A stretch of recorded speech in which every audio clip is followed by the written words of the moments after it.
Party ચૈતનભાઈ જે તાલુકાના વિકાસ માટેની એટીવીટીની યોજના હોય છે એમાં જે ગ્રાન્ટ આવે એના આયોજન માટેની કમિટીની બેઠક હતી અને બેઠકમાં ધારાસભ્ય તરીકે મેં હાજરી આપી અને હાજરી આપ્યા બાદ જે વેપારીઓને કોન્ટ્રાક્ટરોને એમાં સભ્ય તરીકે જે લેવામાં આવ્યા એ બાબતે લઈને બોલાચાલી થઈ, ઝપાઝપી નાના બાબતે થઈ. તો આવી સામાન્ય બાબત હોવા છતાં મેં પણ સામે ફરિયાદ આપી. સૌથી પહેલાં ફરિયાદ મેં આપી, એને ગ્રાહ્ય રાખ્યા વગર મને એરેસ્ટ કરી અને 307 જેવી ગંભીર કલમો લગાવીને મને 80 દિવસ જેટલી હમણાં જેલમાં રાખવામાં આવ્યો હતો.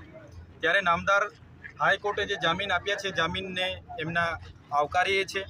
સાથે સાથે જે વિપક્ષમાં ધારાસભ્ય હોવાના નાતે વારંવાર પોલીસના આઈપીએસ અધિકારીઓ અને ભાજપના કેટલાક નેતાઓ અમારો અવાજ દબાવવા માટે વારે ઘડી અમારા પર ખોટા કેસો કરીને અમને દબાવવાની વાત કરે છે. ત્યારે આ માત્ર ચૈતર વસાવા એકલાનો અવાજ નથી, આ સમગ્ર ગુજરાતના યુવાનોનો અવાજ છે, આ જનતાનો અવાજ છે, બંધારણે અમને આપેલા અધિકારનો અવાજ છે. આ અવાજ ક્યારે દબાવવાનો નથી. કોઈ પણ વર્ગ, કોઈ પણ સમાજ, કોઈ પણ યુવાન, ખેડૂત, મહિલા કે વિદ્યાર્થીઓની શિષ્યવૃત્તિની બાબત હોય, મનરેગાના ગોટાલાની વાત હોય, આઉટસોર્સિંગ કર્મચારીઓની બાબત હોય, ફિક્સ પગારના કર્મચારીઓની બાબત હોય, ખેડૂતોની વાત હોય, ત્યારે અમે અન્યાય સામે સડકથી લઈને સદન સુધી રજૂઆત કરીએ છીએ. એ ભારતીય જનતા પાર્ટીના કેટલાક નેતાઓ અને કેટલાક આઈપીએસ અધિકારીઓ અને પોલીસ અધિકારીઓને ગમતું નથી એટલે ખોટા કેસો કરે છે.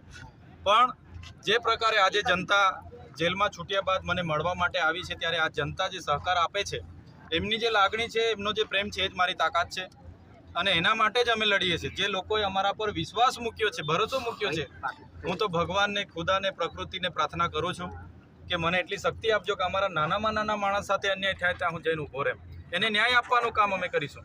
એટલે ભાજપ, એના પોલીસ અધિકારીઓ, એમના નેતાઓ ગમે તેટલું મારો અવાજ દબાવવાની કોશિશ કરશે, પણ આ અવાજ દબાશે નહીં. આ અવાજ ગરીબોનો અવાજ છે. આવનારા દિવસોમાં હજુ વધારે તાકાતથી અમે ઉઠાવીશું.